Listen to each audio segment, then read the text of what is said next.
Hello மக்களே, வணக்கம். Welcome back to the channel. எல்லாரும் எப்படி இருக்கீங்க? ரொம்ப நல்லா இருக்கீங்க அப்படின்னு நம்புகிறேங்க. இன்றைக்கான வீடியோவில் செடிகளுக்கு உரம் தான் கொடுக்க போகிறோம். ஸோ இந்த உரத்தில் என்னென்னலாம் இருக்குது, அதை வந்துட்டு எப்படி ரெடி பண்ணணும், ஸோ என்ன செலவாகும் அப்படிங்கிறது எல்லாமே இந்த வீடியோவில் டீட்டெயில்டாக பார்த்துலாங்க. ஸோ உங்களுடைய செடிகளில் வந்துட்டு பூக்கள் பூக்கவே மாட்டேங்குதுங்க. அப்படியே மொட்டு வச்சாலுமே அது அப்படியே வெம்பி போய் விழுந்துடுது. இந்த காய்கறி செடிகள், கொடி வகைகள்லையுமே நல்லா பெண் பூக்கள்லாம் வருதுங்க. என்ன ஆயிடுது அப்படின்னா அந்த சூடு தாங்காமல் பூக்கள்லாம் கொட்டி போயிடுதுங்க. நிறைய பூச்சி தாக்குதல் வருதுங்க. புழுக்கள்லாம் ஃபுல்லாக வருதுங்க. இருக்கிற இலைகள், செடிகள் எல்லாத்தையுமே இந்த புழுக்கள் சாப்பிட்ருதுங்க. அப்படின்னாலுமே இந்த 3 பிரச்சனைகளுக்குமே ஒரே தீர்வு தாங்க. ஸோ இந்த உரம் நம்ம கொடுக்கும்போது உங்களுக்கு பூச்சி தாக்குதல் இருக்காது. ஸோ அதில் அந்த அளவுக்கு நெடி இருக்கும்போது உங்களுக்கு அந்த பூச்சி தாக்குதல் வராமல் இருக்குங்க. அதே மாதிரி செடிகளை எப்போவுமே ஹெல்த்தியாகவும் ஃப்ரெஷ்ஷாகவும் நல்ல இலைகள்லாம் தளதளனும்.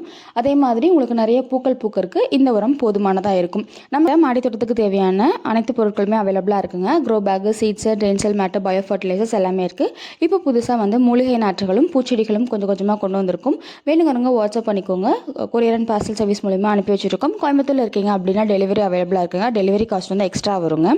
ஸோ நமக்கு ஆடிப்பட்டம் ஆரம்பிக்குது அப்படின்னாலே ஆடிப்பட்டத்தில் நம்ம நிறைய விதைகள், செடிகள்லாம் போட்டு வளர்த்திட்ருப்போம். எல்லாமே சூப்பராக வளர்ந்து இப்போ பூ பிடிக்கிற ஸ்டேஜில், காய் பிடிக்கிற ஸ்டேஜில் இருக்குங்க. கொடி வகைகளாக இருக்கட்டும், பூச்செடிகளாக இருக்கட்டும், காய்கறி செடிகளாக இருக்கட்டும், எதுவாக இருந்தாலுமே இப்போ ஓரளவுக்கு நல்ல க்ரோத் இருக்கும். ஸோ இந்த டைமில் நமக்கு அடிக்கடி மழையும் வருது, வெயிலும் அடிக்குது இல்லையா? நமக்கு உரங்கள் கொடுக்குற டைம் நம்ம கரெக்டாக பிளான் பண்ணி உரங்கள் கொடுக்குறோம் அப்படின்னா நம்ம அதுக்கு தகுந்த மாதிரியான உரங்கள் எல்லாமே ரெடி பண்ணி வைப்போம். ஆனால் திடீர்னு மழை வருங்க, அந்த டைமில் உரம் கொடுக்க முடியாது அப்படின்னா, திடீர்னு வெயில் அடிக்குதுங்க, அந்த டைமில் உரம் கொடுக்கணும் அப்படின்னு இன்ஸ்டண்ட்டாக ஏதாவது உரங்கள் கொடுக்கணும் அப்படின்னா இந்த உரங்கள் கொடுக்கலாங்க. இது பெருசாக புதுசான உரங்கள்லாம் கிடையாது. நம்ம நார்மலாக வீட்டில் சமையலுக்கு யூஸ் பண்ணுவோம் இல்லையா? இந்த அரிசி ஊற வச்ச தண்ணி, அரிசி கழுவுன தண்ணி, சாதம் வடுற தண்ணி, அதுக்கப்புறமா பருப்பு, அந்த பயிரெல்லாம் வேக வைப்போம்ல அதோட தண்ணி. ஸோ இந்த மாதிரியான நம்ம வீட்டு சமையலில் யூஸ் பண்ணிட்டு ஒரு சிலர் அந்த தண்ணி, அந்த வேக வைக்கிற தண்ணி எல்லாம் யூஸ் பண்ணுவாங்க குழம்புக்கு. ஒரு சிலர் அதை அப்படியே கீழே தான் ஊற்றுவாங்க. அந்த மாதிரி கீழே ஊற்றக்கூடிய தண்ணியை நம்ம செடிகளுக்கு சூப்பரான உரமாக கொடுக்கலாங்க. அது இந்த தண்ணீரை நாம் செடிகளுக்கு உரமாக மட்டும் இல்லாமல் இதை ரெகுலராக நம்ம செடிகளுக்கு தண்ணி ஊற்றும் போதும் ஒரு பங்கு கலந்து நம்ம நார்மலாக செடிகளுக்கு தண்ணி ஊற்றுற மாதிரி ஊற்றுறாங்க. இது இல்லாமல் ஒரு 2-3 நாள் இது நல்லா ஃபெர்மெண்ட் ஆக விட்டுட்டு நல்லா நொதிக்க விட்டுட்டு நம்ம இதை பூச்சி விரட்டையாகவும் யூஸ் பண்ணிக்கலாம். அதுதான் நம்ம செடிகளுக்காக என்பிகே கிடைக்கணும் அப்படிங்கிறதுக்காக பஞ்சகாவியம், மீன் அமிலம், மண்ணோட வளத்தை இம்ப்ரூவ் பண்ணுறதுக்காக கடுகு கரைசல் கொடுக்குறோம், புண்ணாக்கு கரைசல் கொடுக்குறோம், தேமோர் கரைசல், அப்புறம் புளிச்சமோர் கரைசல்லாம் கொடுக்குறோம்ல. அப்புறம் எதுக்கு இதை நம்ம கொடுக்கணும் அப்படின்னா இதில் 3 விஷயம் இருக்குங்க. ஒன்று இது காஸ்ட் எஃபெக்டிவ். இதில் நமக்கு செலவு அப்படிங்கிறது கிடையவே கிடையாது. இப்போ நம்ம பஞ்சகாவியம் வாங்குகிறோம், இல்லை மீனமிலம் வாங்குகிறோம், நம்ம கடையில் வாங்காமல் நம்மளே தயாரித்தாலுமே அதுக்கு கண்டிப்பாக நாட்டு சக்கரை போடுவோம். அதை நம்ம காசு கொடுத்து வாங்குற மாதிரி தான் இருக்கும். ஆனால் இந்த மாதிரியான இந்த அரிசி கழுவுன தண்ணி, பருப்பு கழுவுன தண்ணி எல்லாமே உங்களுக்கு 0 பட்ஜெட் காஸ்ட்டு இருக்கவே இருக்காது.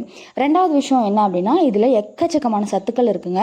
நமக்கு அரிசி கழுவுன தண்ணியில் பார்த்துட்டிங்கன்னா என்பிகே காமனாகவே இருக்குது. நைட்ரஜன் ரொம்ப அதிகமாக இருக்குது. ஸோ செடிகள் நல்லா வளர்கிறதுக்கு நைட்ரஜன் ரொம்ப முக்கியங்க.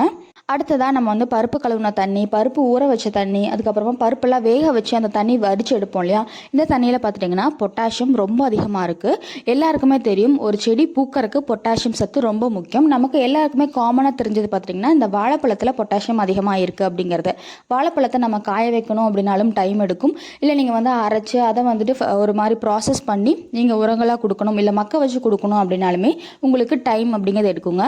ஆனால் நம்மளோட டைமை வேஸ்ட் பண்ணாமல், நம்மளுடைய காசை வேஸ்ட் பண்ணாமல் ஒரு உரம் நம்ம வேஸ்ட்டாக கீழே தூக்கி போடுறோம் அப்படின்னா அந்த உரத்தை யூஸ் பண்ணி நம்ம செடிகளை நம்ம ஹெல்த்தியாக வளர்த்துக்க முடியுங்க. இதுக்கு முன்னாடியே பார்த்துட்டிங்கன்னா நம்ம காய்கறிகளை வச்சுட்டு இந்த மாதிரி ஒரு உரம் தயாரித்து செடிகளுக்கு கொடுத்துருக்கோங்க.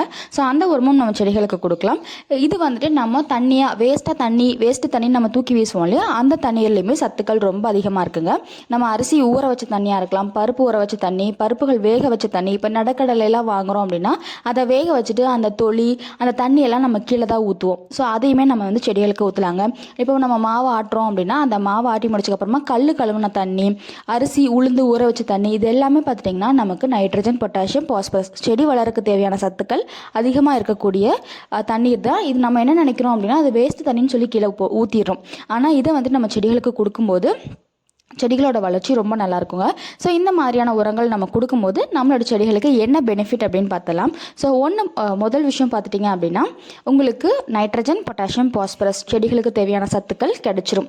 நிறைய பூக்கள் காய்கள்லாம் வைக்கிறோம் அப்படின்னா இந்த உரங்கள் வந்துட்டு போதுமானதாக இருக்கும். ரெண்டாவது விஷயம் என்ன அப்படின்னா உங்களோட மண்ணோட வளத்தை வந்து அதிகப்படுத்தி கொடுக்கும்.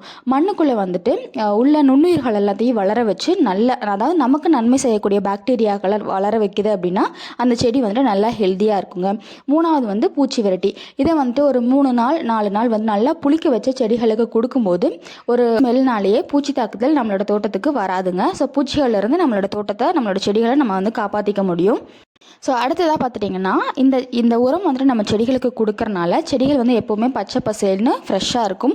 ரொம்ப ஹீட்டு தாங்காமல் இலையெல்லாம் கருகி போயிடுது, அந்த பிஞ்சுகளெல்லாம் கொட்டி போயிடுது, வெம்பி போயிடுது அப்படிங்கிற பிரச்சனைக்குமே இந்த உரம் நம்ம கொடுக்கும்போது செடிகள் வந்து எப்போவுமே ஃப்ரெஷ்ஷாக ஹெல்த்தியாகவே இருக்குங்க.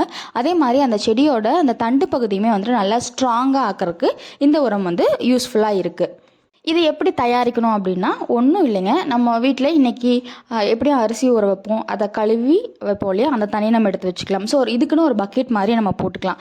நம்ம அரிசி கழுவின தண்ணி, பருப்பு கழுவின தண்ணி, இல்லை காய்கறிகள் கழுவின தண்ணி, அப்புறம் ஏதாவது பருப்பு பயிர் எல்லாம் வேக வைக்கிறோம் அப்படின்னா அந்த தண்ணி, இந்த மாதிரியான தண்ணிகளை நம்ம கலெக்ட் பண்ணி வச்சுக்கலாங்க. அரிசி உளுந்து ஆட்டுறோம் அப்படின்னா அந்த தண்ணீர் எல்லாத்தையும் கலெக்ட் பண்ணி ஒரு பக்கெட்டில் போட்டுருங்க.